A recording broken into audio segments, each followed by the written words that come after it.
Hello, welcome to another edition of the Corner 3 here on Pittsburgh Sports Live. As always, I'm your host, Cale Berger, and glad to be joined once again. As always, happy to have you here. Mike Asti joining me to talk NBA draft, the Anthony Davis trade to the Lakers, which you haven't had a chance to talk about yet, and a little preview of free agency as well, which will be coming in about a week or so, a little over a week here. So even though the NBA season is over, it's still a very exciting time, as we all know, in the NBA calendar year. But I think I picked the perfect time to make my return to the You really three. did. You really I did. think it's intentional. Exactly. I was holding out. Yeah, bigger contract. You got to sweeten the pot.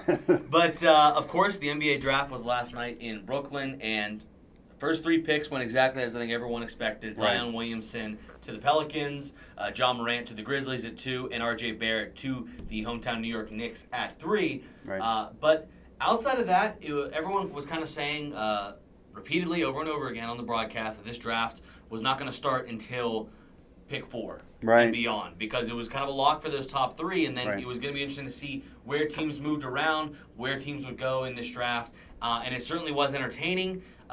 Damian Lillard also added some spice to the draft by dropping a diss track of Marvin Bagley, which is very enjoyable. That was nice, yeah. It was very good, I will say. It was very good. But it was a very exciting night, an exciting draft, and I want to kind of run down who we thought really had a great draft, who had a subpar draft, maybe the biggest steal, and then maybe the biggest reach, which I'll just tease, for my opinion, I think the biggest reach has a little hometown flair to it from the Steel City. Is that right? Okay. First things first. I probably would agree with you on that. Yeah. Looking at who won the draft, I think there's two teams, and we're going to talk about them a little bit later. I think the Pelicans did a phenomenal job with all the picks they acquired, first of all, in this Anthony Davis deal, moving back, acquiring future picks as well. I believe they acquired a pick in next year's first round. They moved back from 4 after taking Zion at 1, obviously, which allowed the Hawks to take DeAndre Hunter. Then they took the center out of Texas. I believe it was at 8 when they traded back. So they had a really phenomenal draft all around, not only acquiring players, but also the way that they were able to acquire picks in future years. And I think David Griffin's just doing a phenomenal job so far as a GM of the Pelicans. Well, David Griffin is one of the best GMs in the league. He's one of the best executives in the league. He's actually been that for a long time, and people forget that it wasn't like he just started working professionally with the Cavs, and all of a sudden LeBron led him to a championship. He was getting it done with the Phoenix Suns. Steve Nash and Amari Stoudemire, he built that team, and you could make an argument, and he has, actually, that if it wasn't for some questionable calls by the refs, he might have a championship prior to LeBron, or at least a finals appearance. So he's had an entire NBA life of working his way up from internship to now being one of the best executives in the league, and he kind of waited his moment. It was actually kind of surprising to me. After the Cavs' tenure ended, he went on NBA TV, was killing it there, was providing amazing analysis on NBA TV. It's almost unfortunate for basketball fans to lose watching him there because nobody else is giving you as much actual analysis that's on there now, even though it's still a quality network. But I was kind of surprised initially when he took the Pelicans gig, because I was sitting back thinking they got the Anthony Davis mess. He can have any job he wants because of the championship. Those are few and far between in the league, and they're held in so high regard. And yet he went to New Orleans, was able to move Anthony Davis to the Lakers, and basically said this is the trade that should have already been done. This trade should have been accepted last year. So I'm going to go ahead and do it and pull the trigger. Forget about the immaturity of the Laker drama and that we don't like the Lakers because of tampering. I want to get the best deal for my organization. Got in Lonzo Ball, got Tatum, got a nice quality core that, yes, they need to improve in some capacity, but got a lot for Anthony Davis, for a guy that definitely wanted to leave, and then does well in the draft again. So it's not only did they do well in the draft, but I think the Pelicans actually, to get ahead of things, they could be a surprise team next year. I'm not necessarily calling any type of championship contention, but they could be a 7 or an 8 seed. They could be a playoff contender that actually the Lakers are going to be certainly more of a favorite and one of the favorites in the West with what's going on with Golden State. But if they get one of those guys injured, it wouldn't shock me if you have one of those weird years with a player leaving, his team that he left actually doesn't miss him that much in terms of win-loss record. They absolutely, I think, got better, and we're going to talk about that here in a second, of who kind of won that trade between the Lakers and the Pelicans. But I think the other thing that you need to acknowledge, too, is David Griffin also got rid of the Solomon Hill contract. Right. In these moving around in the first round that they were doing, he got rid of that, I believe it was $18 million Solomon Hill contract. A guy who, no disrespect, should not be making $18 million, and a guy that wasn't even really playing on the Pelicans. So now the Pelicans have cap space going into free agency. I absolutely agree. I think the Pelicans are in a perfect situation where they're built for the future. They've done an absolute masterful job rebuilding, but also they're a team that could even be in the playoff conversation because of, who they've acquired and what they can go out and do in free agency. And they also have a marketable asset. Anthony Davis was in all those commercials, but they now have another guy in Zion they can put in the commercial. They have a marketable asset. Star than Anthony Davis in terms of you could argue that. I mean, obviously Anthony Davis has been a successful player in the NBA for years, at least as an individual all-star, and had success at Kentucky. But right now, Zion was the guy. I mean, it's kind of weird to say that. People forget, a year ago, R.G. Barrett was said to be the number 1 overall pick. Many experts were saying it was him. Within a calendar year, not only has Zion become the number 1 overall pick and the best player in college, but even through an injury, he's become one of the most marketable assets in all of basketball. That you'd put him in the top 10 right now, marketable assets in the NBA, and he hasn't even played yet. So it's not even embarrassing to be behind him, but that is the case. So they can market with him. They can give fans a reason to go to games, which is often a concern when you lose a big star. Like the Cavs had that issue when LeBron left. Nobody wanted to go. They weren't winning. That's not going to be the issue. I don't think that's going to be the case for New Orleans. They're not going to suffer the Cleveland fate after LeBron left. They're going to get fans there. They're going to at least be a respectable team.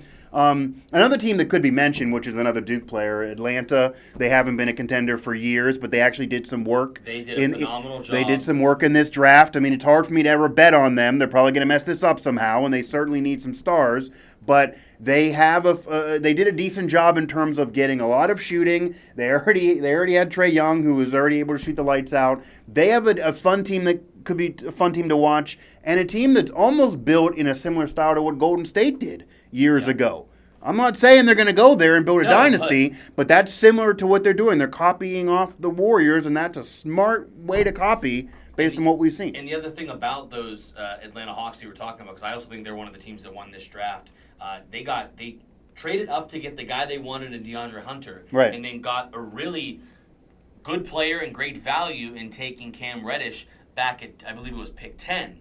So really did a phenomenal job in this draft, going up to get the guys they want, but also hanging back and still being able to get another guy that they really coveted. But now you look at the Hawks going forward, they have 7 players on rookie contracts next season. Trae Young, John Collins, DeAndre Hunter, and Cam Reddish, who were just drafted, Kevin Huerter, Bruno Fernando, who was also a phenomenal pick by them, a guy who was considered a top 15 pick just months ago, for some reason dropped in this draft. They got him with really great value, and Amari Spellman as well. So this is a team that is rebuilding the right way, that has done a phenomenal job already rebuilding, and now has a ton of cap space too, so they can sign players. I think the Pelicans and the Hawks, two of those teams, the South right now, teams in the Southern NBA, not in Florida because Florida's still...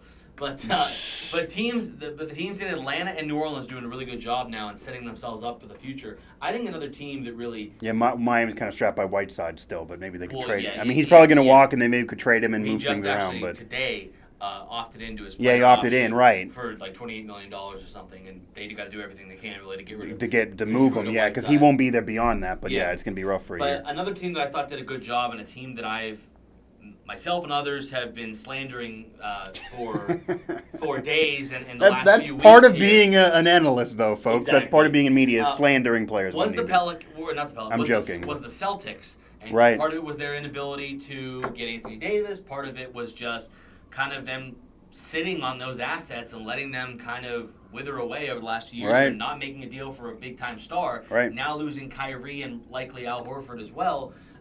They went out in this draft and kind of put all that aside and just did kind of, I guess, what they know best in finding the best talent. I think they did a good job of that where they were in this draft. They traded back. They were able to get Romeo Langford out of Indiana, a really good shooting guard, small forward type. Grant Williams from Tennessee, who was a phenomenal player over the last few years. Carson Edwards, who was electric in the NCAA tournament, who can be a guy who, he might be undersized, but he's a guy who can put up points and score on anybody. Right. And taking Tremont Waters later on in the draft as well. So that was a really good draft for the Celtics. Becoming more of an athletic team. Athletic and getting younger, a team that is really Right. living at a crossroads right now. So I think the Celtics... I also think Danny Ainge going into the draft and going into this coming season has the most pressure of maybe any executive in the league. And that's Absolutely. weird to say because he is one of those, him and Brad Stevens are just put on this altar that you never can criticize him. But, yeah, Danny Ainge, he was able to bring in the older big three, won a championship there, a couple finals, and then kind of has been able to build a core to build it back up again after that left. But him and Brad Stevens take a lot of culpability for how bad things got with Kyrie, how they rushed Gordon Hayward back, how they didn't really blend together as a team despite all these all-stars they had and talent, and they really underachieved. So the Bucks has to stop at him. So now that's kind of gone, and you kind of do it all over again. It's almost like he was redoing 2 years ago in this draft. I think the team that clearly lost this draft is the Phoenix Suns. And the Phoenix Suns were kind of strapped in a situation where they obviously have a lot of needs. Yeah. They have a lot of issues outside of Devin Booker and, DeAndre Ayton, who had a solid rookie season. But outside of those guys, they have a lot of needs. They have a lot of issues that need to be resolved. And they were put in a tough spot because what they really needed was a top 3 pick. And they had the record that you would think that they had some of the best odds to get a top 3 pick. And the lottery, being a lottery, they... I guess what's the opposite of lucked out? I was going to say lucked out, but they did not. They had some bad luck. They had bad luck. Yes, and ended up with a pick farther back than they wanted. They ended up trading back in this draft, I guess, to try and acquire some picks later on or in the future. They take hometown guy, UNC guard forward Cam Johnson at number 11, who we'll get to him in a second. And then in the first. Pittsburgh Sports Live is the outlet here, folks. And then later in the first round, at number 24, they take Ty Jerome in a pick they acquired from Boston via Philadelphia. They take Ty Jerome, recent national champion from Virginia. Here's the thing about Cam Johnson. I love Cam Johnson as a person. I really like Cam Johnson as a player. Yeah, you got to cover him a bit, Yeah, so covered him in his career during Pitt. Was able to cover him in his return last season, coming back to the Peterson Event Center to play with North Carolina. He blossomed into a phenomenal player, one of the best players in the ACC in the country. Yeah, he's a big winner of the draft. Individually, he's a big winner. He won, absolutely. He proved everybody wrong. He won that entire war. He went about 10 picks higher than I think everyone projected him to go. And I'm not saying that Cam Johnson isn't a thing that a lot of NBA teams are looking for. He is length. Right. He's probably the best shooter in this draft. He had hit about three-pointers per game last season at UNC, shot it over 40%. Right. So a knockdown shooter with length and size. The only problem here is the Phoenix Suns have a lot of issues, and was it really the best option for them to take a guy who played 5 years, is 23, going on 24 years old, who... Does his game fit on that team? Devin Booker, can they coexist? Devin Booker's taking 30, 40 shots a game. And outside of his shooting, I mean, he's not a great defender. I mean, he's still a guy who's limited in terms of his ability to create his own shot and put the ball on the floor and make others better. He really is just a knockdown shooter who can shoot over people. And that's what you do want that in the NBA, but he has other deficiencies that I think make this definitely the biggest reach of the draft here. It was definitely a surprise. Kobe White, his UNC teammate, was excited. You saw the video of him in the press conference because he got picked earlier before him. Cam Johnson was certainly excited and happy about that, as he should be. Again, Cam Johnson won the draft. But the Suns absolutely had other needs that needed to be fulfilled, and Cam Johnson, I don't think, fills those needs. And I think Cam Johnson, as much as I love him as a player and as an individual, I think that the hometown guy from Pittsburgh definitely went much higher than expected, and he should have. What I will say, though, about Cam Johnson being drafted when he was, that and you being a Pitt alum now, I will say that I was pleasantly surprised in terms of the overall reaction, especially from mostly Pitt fans.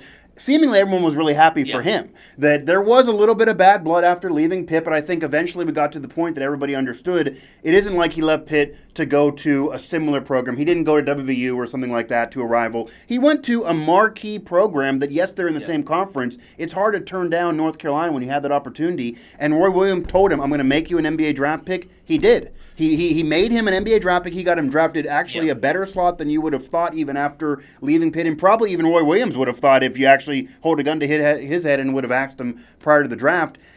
So that was nice to see that Pitt fans were relatively mature. The sports fan these days is often unreasonable and emotional, but they were mature and happy for him. What I will say, though, to defend the Suns a little bit, they were kind of unlucky in their positioning. They were. Because you have to look at it this way. The Pelicans, the Kings, the Knicks, a lot of these teams, they had maybe one piece, but they needed several others. The Suns do have, I mean, they had a great rookie from last year. They have Devin Booker. They had pieces that other teams would covet, but they needed so much more. But they can't get really those guys to fill it out when you're drafting where they were. However, they still kind of reached for Cam Johnson. And the other thing, too, is the Suns, their biggest need in this draft was point guard. This was a very thin point guard draft. Right. You got the 3 guys at the top that went in the top 6 picks or so. And outside of that, it was pretty barren in terms of point guards in the 2019 draft. So, they were in a situation where what were they supposed to do? They did trade back, so they did acquire something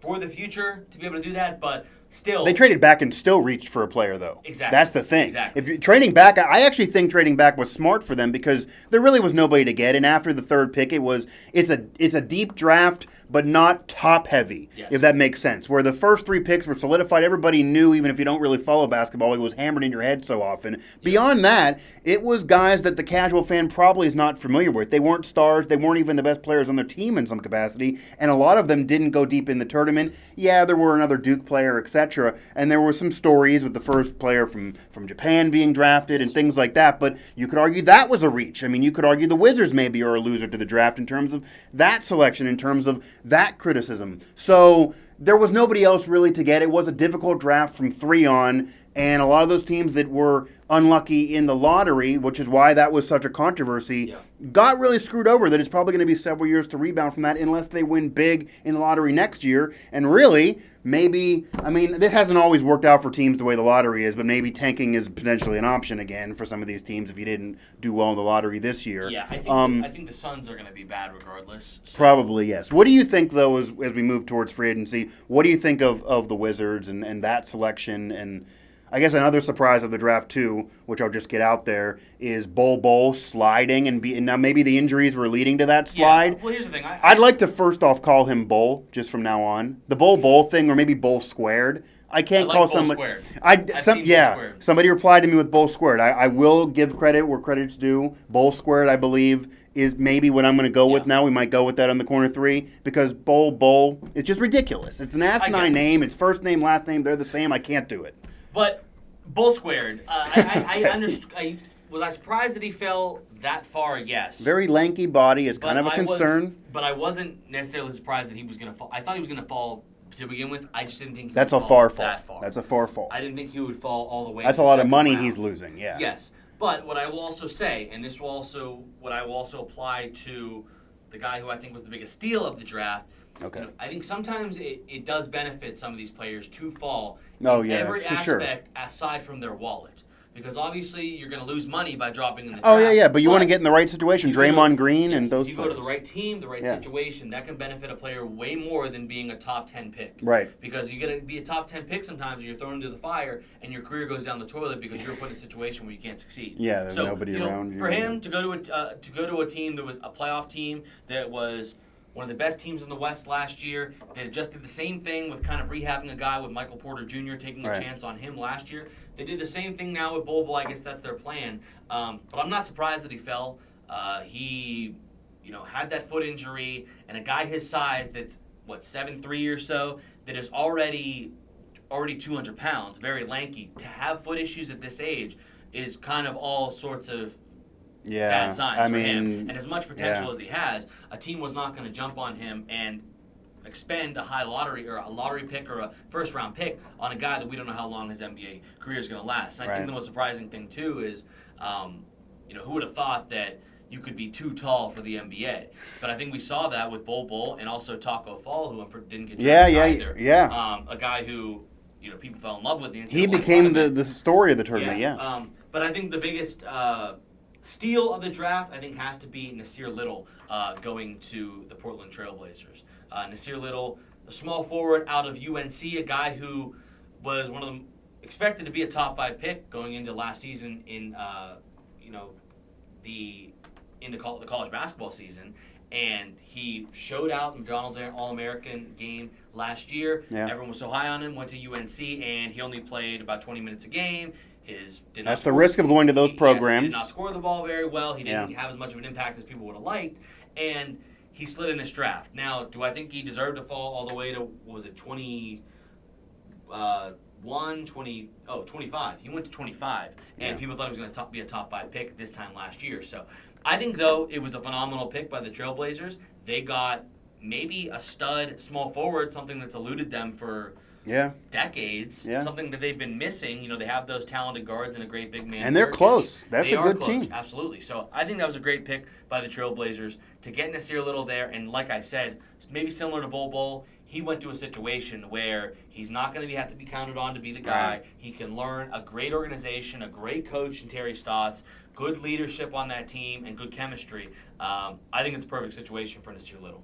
Yeah, the only player that I can think of that really became a Hall of Famer, and Pro Basketball Hall of Fame is a bit looser than other Hall of Fames. It's kind of easier to get in for sure, but he did get into the Hall of Fame. That was really, really lanky, really, really skinny, had those concerns coming out of college, was really, really tall, and that was basically why he was even having success in basketball in general, is Yao Ming. Yeah. And he had success, obviously, and led a team. And he didn't last that long. Yeah, he got in the Hall of Fame because, again, it's very, very easy in pro basketball. You make like 5 All-Star appearances and get in the Olympics, and you're in the Hall of Fame pretty much. But also, Yao Ming's impact. He did have a lot of impact. Yes, there are more asinine Hall of Famers. Dikembe Mutombo, maybe Mitch Richmond, those guys I would go after. Anyway, Yao Ming is a legitimate Hall of Famer for what he did to transcend the game, but his career wasn't anywhere near as long as the Rockets would have liked. I mean, it wasn't like he got a 15, 20-year Shaq-like career. Yeah. He's lucky to have got a decade in the league. Exactly. So, that I don't know if that's because of his size or whatever. Yeah. Well, the fortunes of teams will obviously change going forward, and it'll be exciting to see what a lot of these guys do in the 2019-2020 season after last night's draft. But something I didn't get a chance to touch on last week because, as always, the big news breaks as soon as we post the Corner 3 on Pittsburgh Sports Live. Right. But it's my fault. I posted. I'll take the blame. It's everyone. It's the universe. It's the universe doing this. But Anthony Davis finally, obviously, traded to the Lakers to team up with LeBron James. Right. And the Pelicans got an absolute haul. They got back Lonzo Ball, Brandon Ingram, Josh Hart. They got a plethora of draft picks. They really, I think, got a king's ransom for Anthony Davis. And I will say, last week I was saying, well, you know what, this is maybe a good trade for both teams. If you want to maximize the LeBron James years in LA, this is what you had to do. You had to get another superstar, and that's what they did. Maybe the best teammate LeBron's ever had. I know you could argue that. People sure. Be angry, that I'm not saying that's D Wade, but at that point in D Wade's career, D Wade was not a guy who was gonna, No, he was already breaking down a little bit. Yeah. Of Anthony Davis, and Anthony Davis is a top 5 player in this league. Right. But I look at the Pelicans now and what they were able to do, flipping some of those picks. The guys that they drafted with those picks also in this draft, and the young core they've also taken away from the Lakers. I think now it's clear that the Pelicans won this deal, and the Pelicans made a very good move in dealing Anthony Davis. Even if we haven't seen this team on the floor, or the benefits of that play out, 2 or 3 years down the line, I think just looking at it objectively right now, I think you got all of that for one player, and one player that's only had one playoff appearance with you. Right. I mean, it was a phenomenal move by David Griffin, like we talked about earlier, and I think it's clear the Pelicans won the deal.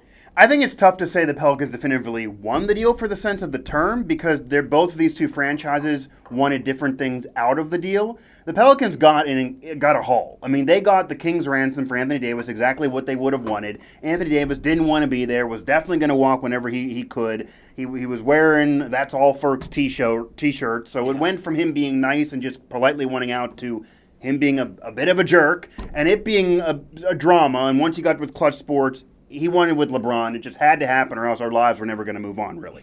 So David Griffin made it happen, and he got the most he possibly could. And there's a sense that Lonzo Ball, whom he was a guy that, unlike, say, some players we just mentioned in the draft that are better off to slide, he was a guy that was picked too soon to be realistic on his success. Picked too soon. Based on what he did in situation. college, yeah, it was wrong situation. Magic Johnson sits up there in a press conference and said, we're going to hang his jersey. He hadn't even played yet. That's a lot of pressure. All my records, is what like, he said, that's a lot of pressure. His Yeah. dad, obviously, is well documented, all the comments he was making. And people miss out that they're from the area, that's the team he grew up with rooting for. It was a lot. And I don't think anybody could have really handled it. There's nobody who's had that much pressure coming into the league probably since LeBron. Yeah. So he's probably better off out of there. And if he wants to go back in LA years from now as a free agent, okay. But he's probably better off out of there now. He can build his game. Alvin Gentry is a great guy to do that under. I think he's in a good situation in New Orleans. They're still going to be a good team and can maybe build around him. He can really kind of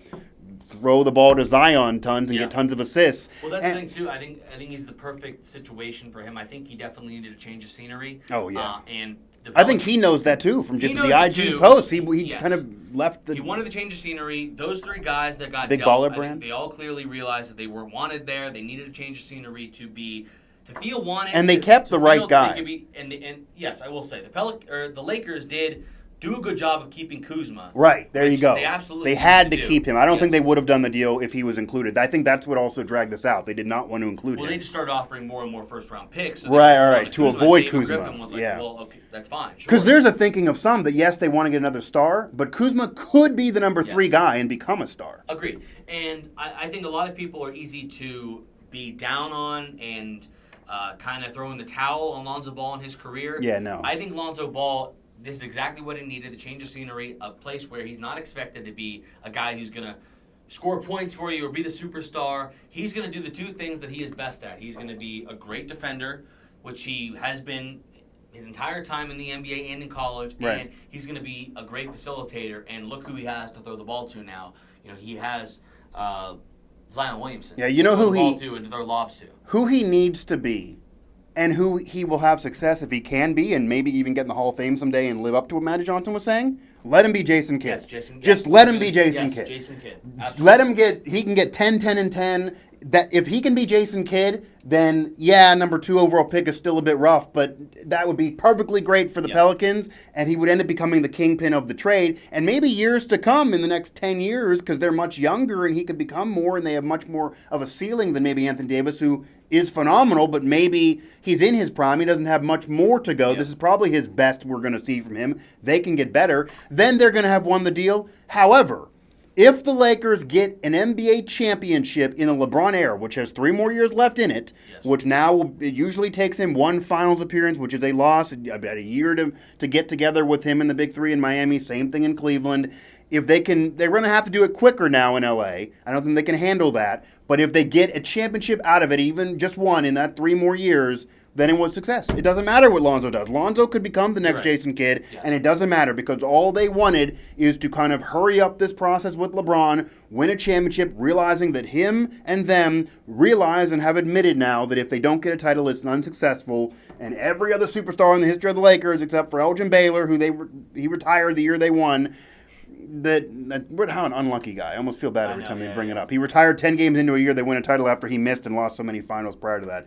Jerry West got his ring, though. But anyway, when you're the Lakers, you got to win. It doesn't matter what you did before. I agree. And that's the pressure you got under. If he stayed in Cleveland, they wouldn't have cared. But with LA, you got to get another championship. So this is the best way to do it and maybe lower another free agent. You had to make this move. This was the guy to bring in.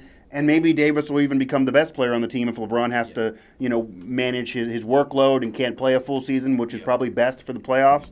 You had to do it. So it's hard to say a team lost or Lakers lost because they had to make this move. They had to be win now. When LeBron came, they were no longer rebuilding. If LeBron's not there, you hold on to those players and you become maybe a dynasty 5 years from now. They can't wait with LeBron.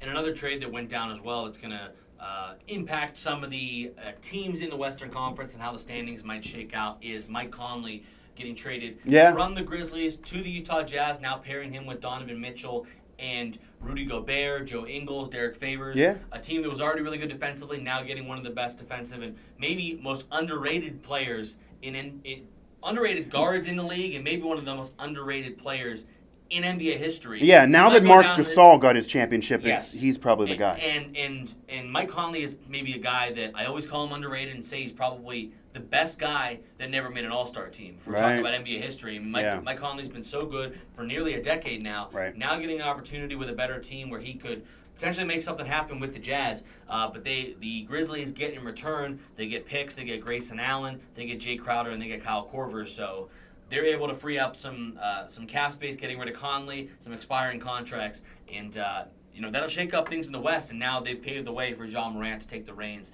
in Memphis, and it's the end of grit and grind era. Memphis. Yeah, I was gonna every say, grit and grind pour one out. has now departed. So pour one out.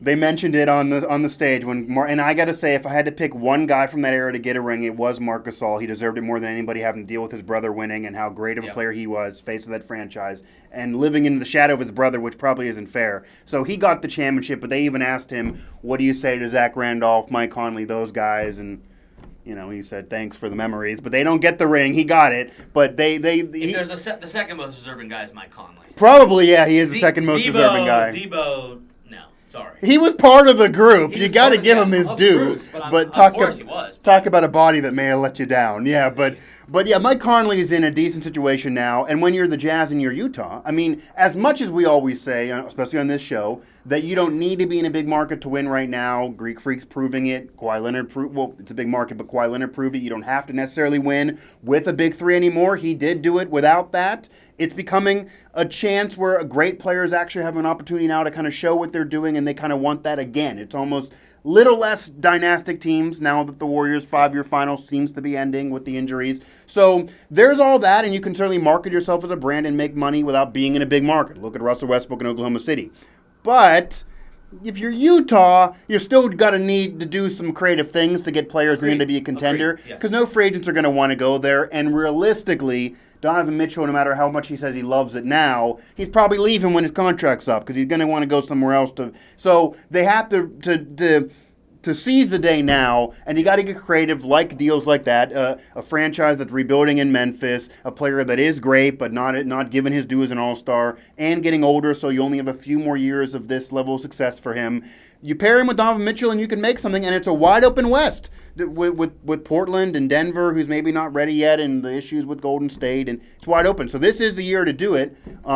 But yeah, grit and grind's over. You pour one out. We'll see if this can improve Utah to actually. I mean, now you don't want to say there's pressure on the Jazz, but with the injuries to Golden State, with the drama going on in Houston, you got to argue that they got to the second round a couple years. There might be pressure in the next 2 years to make a conference finals, or maybe this is not successful. They got to eventually break through. So we'll see. But yeah, that was a very, very underrated deal and might become an underrated deal throughout this next season. And talk about the lottery, Memphis is probably going to get there. But they got what they need to do. They're fully rebuilding, and they're going to eventually get out from under the Kyle Korver situation. Now, obviously, the next thing on the docket and the next thing in the NBA offseason is NBA free agency, one of the most exciting times of the year. I certainly love it. Yeah. Woj loves it. We know that. Yeah. Also, really, aside here, do you remember last year during the draft when Woj was he pulled up the thesaurus and was using all these random and crazy and highly intelligent That was his first words. year with ESPN, too, right? Yes. He was using these crazy words to describe when he was breaking the news early and spoiling the picks in the draft. Right. He was saying, they are in love with, they are enamored with. Yes. My favorite one was, I forget who it was, but they were tantalized by a player. He was very clever. Yeah, I liked it. But you look at this year, and every single pick, the entire draft, he just said, the Pelicans are focused on Zion Williamson. The Grizzlies are focused on John Morant. He got lazier, but it was still funny. He just said focused every single time, and I was like, that was an underrated thing of last night's draft. But Woj is he's not resting now. I like him to just use emojis one year. That would be great. But they are focused. He's now focused on free agency, which comes around at the beginning of July, just about 2 weeks or so away. I want to quickly go down the biggest free agents and give our kind of our rapid fire predictions, maybe a little blurb of why we think a guy will go where, and see what we think will happen. when free agency gets started. So first things first, Kevin Durant, your prediction on KD, where he goes. This is sounding funny to say it because a year ago I would have bet honestly everything in my bank account he was definitely going to leave. But I think the fact that he tried to come back, played so well early on, that game kind of shifted, then he got hurt, they didn't win. I think now he cares about what we think so much. Like literally, you and I, he might care about based on his situation on Twitter.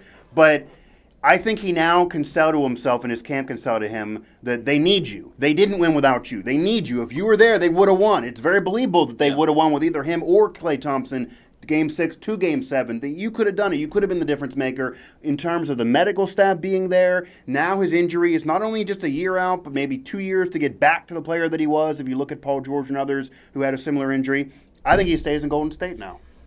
It's amazing to say. I think he stays there, and I think that they could give the max to him and Klay, which Klay's definitely the top priority because he's been there the longest, but they would just have tons of luxury tax. But I don't think it's putting it past them to do it because they would probably believe they get another championship or two and maybe become the greatest dynasty ever. As much as I am starting to warm up to that idea, I think that there's some distrust from Kevin Durant with Golden State. Maybe. The way that medical staff, cleared him to play. He wasn't talked out of going. So do you believe the play. peer pressure thing because he had to make the final decision based on what Kendrick Perkins and others have said? But do you think he was pressured into it? I think part of it. I think. Did Bob Myers have crocodile tears? Here's what I said. Here's what I said. What I said last week was that it's always going to be the player that is going to decide to play. It's up to the organization and the medical staff to be straight up with him and say, no, you are not in a position to play. You need to put this aside and help yourself. And keep yourself from getting hurt further. And they clearly didn't do that. He got hurt worse. The worst injury you can have as a basketball player than Achilles. Pretty much. Ruptured Achilles. So pretty much. I'm going to stick to my guns. I don't know. Listen, but he definitely gets the max, even though he's probably going to be a shell of his former self. It might not be smart money, to be honest. He's going to get the max. Okay. I agree. But I think even with the terrible situation that they are in as a franchise, I think he still ends up going to the New York Knicks. I think he wants to be his own man, and I think he ends up with the Knicks because I think there's distrust with the Warriors. But not the Nets, the Knicks. No, I think it's the Knicks. Okay. But next guy, Kawhi. I think Kawhi is going to stay in Toronto. It's between Toronto and the Clippers. I think Kawhi, the biggest selling point. Long or short-term deal? I think it's a long-term deal. Okay, because there are some who are arguing that maybe he'll do a short-term deal to try to repeat, run it back, maybe 1 or 2 year deal. Sure. But to be honest with you, as much as people are saying that, that'd be fun. That'd be cool. But I think it's hard to believe Kawhi would do that because the entire drama of San Antonio, and he brought up Isaiah Thomas, didn't want to suffer the same fate. And he saw what happened to KD. He's not going to want to do a short-term deal and risk maybe getting hurt and losing his career. Exactly. He wants the cash, the long-term. His family won't let him do that. Which he should. Oh, yeah, he should, but I don't see that. The two teams between the Raptors and the Clippers. The biggest selling point for the Raptors is obviously that they just won an NBA title. Right. He seemed to like it there, and I don't think for Kawhi it really was ever about playing in a big time market or playing under the palm trees. He wants the sun, though. I think all he really cared about was playing in an area or in a city that they wanted him in a situation where he could thrive, and I think he's fallen in love with Toronto. I think Toronto's fallen in love. Any credence to if the Lakers can, and I know they only have $23 million left depending on whether Anthony Davis takes the trade kicker or not, but if they can somehow delay the trade and get more cap space, any credence to the fact that there now are rumors that going there, None. Just for the fact that, I don't believe it either, but just for the fact that if he would, I will say unlike KD and LeBron before him, he would be immune to criticism about joining up big threes and about ring chasing because he could always say, yeah, I'm doing that now, but I did it on my own with Toronto. So he would be able to fight that criticism a little bit. With Kawhi. I think he's going to the Clippers, though, by the way. I think that he will take a meeting with the Lakers because who wouldn't want that free meal? There's rumors he took meetings with the Philadelphia Sixers, which would be insane. I think you might as well take a meeting with everybody. True. If he does that, the Raptors fans then could be mad. Maybe. But if I'm a free agent, if I'm a guy like you're taking the steak dinner with everybody. I'm taking the steak dinner with everybody because they're going to wine and dine you and treat you incredibly. Why wouldn't you want to do that? First of all, I'm going to take advantage of that. But second, I know. I agree. Maybe have some lobster with the steak. I don't think there's any chance that he goes to the Lakers because I think Kawhi Leonard has proven that he can be the alpha dog and do it on his own, and he is on the cusp of being the best player in the NBA right now. Yeah, his and legends. especially with I don't know how people are feeling about Steph. LeBron, people think is on the decline. Anthony Davis, the jury is out. We have to see how he performs with other elite players. Right. and KD hurt, Kawhi can step in and right there and be the number one player and in Clay the NBA hurt. and be the best player. Yeah. So I don't think if you go to LA, you're automatically taking a backseat to LeBron. And everyone knows that throughout LeBron's entire career. I know people think LeBron's going to take a backseat and defer. Unless he goes to the Clippers. LeBron's never going to defer. And you're always going to be second yeah. fiddle, and you're always going to be Robin to LeBron's Batman, no matter how old he gets, Yeah. no matter where you end up. And Kawhi Leonard, if I'm him, why would I do that in this point in my career? No. I am in the prime. I am on the cusp of being the best player in the entire NBA. Why would I go play LeBron and be second fiddle? Yeah, that was just what I brought up. I don't believe that's going to happen, but I will quickly say that I believe he's going to the Clippers. Yeah. If I had to pick, it would be the Clippers, and I don't think it's because of any videos he's taken of Mike Trout. I'd like to get some videos of Mike Trout, too, while I'm watching the game. That's nothing. I think he's just corny. Well, not only that, but there's nobody on Toronto that I'm going to care to take a video of. Mike Trout's the best player in all of baseball, and he's playing in my city. Yeah. I'm recording the at-bat. It'd be funny if they were both in LA though, as legendary players, because they're both boring men. I will say that. Unfortunately, they're incredibly boring. But I think he's going to the Clippers. I think that wine and dine steak dinner, Jerry West is going to pull out the red carpet. I think what Jerry West will tell him, what the Lakers and nobody else will besides Toronto, we will do load management. I will let you play 60 games. I will do load management. You can do what you did in Toronto with me. I don't think anyone else will say that to him, or at least he'll believe it as much. But I think Jerry West will sell him that bill of goods, which maybe actually will come true, and then he'll go there and try to do it on his own, maybe there without LeBron, but be back in LA and say, Toronto, I'm sorry, but you got the championship, so you won the deal. You can't be mad at me. I think that's what's going to happen. Gotcha. Well, next on the list, Kyrie Irving. He's definitely out of Boston. I think Kyrie ends up in the Nets. All signs are pointing to the Nets. They are enamored with him. They traded away guys to free up cap space to get Kyrie Irving, and I think Kyrie, that's the next organization that he is going to go and act crazy and ruin everything. Yeah, I agree with you. The only thing that's funny is you could argue that there was that headline, the Knicks lose Game 5 when KD got hurt. It's not just the Knicks. The whole New York market and the Nets also lost Game 5 of the NBA Finals this year because it was always Kyrie would be a great player to have. He's a star, but he was following KD, and probably you'd rather have him as the Robin to KD's Batman like he was with LeBron. Now that KD's hurt, it appears the Nets don't really want to bring in KD. The Knicks do, maybe, but it doesn't appear the Nets are as enamored with KD anymore because of the injury. I don't know if they want Kyrie on his own. They wanted him with KD, but now KD's injury, it causes a whole nother monkey wrench. I think he's going to the Nets, but I think the Nets had something that they could really build up into a great team, and now that they're probably going to just get Kyrie, they were a good team. They were a playoff team. I don't think they're a title team, and if KD was healthy, he probably would have went with them, and they could have been a title team. I think he still goes to the Nets. I think they still maybe try to go out and get some other supporting cast guys to put around Kyrie, but... Yeah, maybe like an Al Horford, who maybe could go to the Lakers too. If I had to say for Al Horford, maybe a Chris Middleton is another guy that's a free agent. Maybe a Tobias Harris as well. Milwaukee got to try to keep him. But Klay Thompson, I think this one's the Warriors. Easy. He goes back to the Warriors. He signs a max contract. They owe him now. I mean, that would be nuts. Kemba Walker said he would take less money to stay in Charlotte and help them out, but one of the funniest things that I've seen, and Kevin O'Connor of The Ringer actually tweeted this out about a week ago or so, or over a week ago, was, it's all so nice of Kemba Walker to take less money so they could attract more save talent. Jordan money. But apparently, even if he took the vet minimum, they still would not have enough cap space to sign another all-star caliber player because of some of the other bad contracts they have, whether it's, Frank Kaminsky, Bismack Biyombo, Marvin Williams, or Nicholas Batum. So I think Kemba Walker, I think there's a good chance he stays in Charlotte because he's a loyal guy and he likes playing there. But I also think there's a very good chance that Kemba Walker goes to LA to join the Lakers. I think, well, first of all, that would be perfect because absolutely, I don't think the Kyrie thing's going to happen. I don't think Kawhi Leonard's going to happen, even though these are pipe dreams, and maybe Kyrie would even be better to work out. But Kemba Walker would be the best guy to fit in. He wouldn't care about being the number 3. He's young like Anthony Davis if LeBron needs load management. And they need another scorer. A guy he'd be a scorer, and he could even take over a game or two if need be. However, and that's why I hit myself and put my hand in my face and was hitting the wall, because he's going to stay there. He's going to save Jordan the money. He's going to stay there. He's going to be loyal. He's going to ruin his whole career. I really hope he doesn't. I'll tell you right now, he maybe is the most underrated player in the league. You brought up Mike Conley. Everyone knows Kemba Walker's good, but he's been an all-star, but he's never really had a chance to win. He's never shown he can really win. And if you don't do any of that in the NBA, unlike other sports, you're not going to get the legend and the legacy that maybe you should deserve, and he had coming out of college. And it's going to be a failed situation. He's going to end up, maybe he'll get get in the Hall of Fame someday with a bunch of All-Star appearances, but it could have been so much more if he would even be a number 3 on a great team, and he has a chance at that now. These teams want him. They would still give him the max. They could fit him in. It would work out well for him.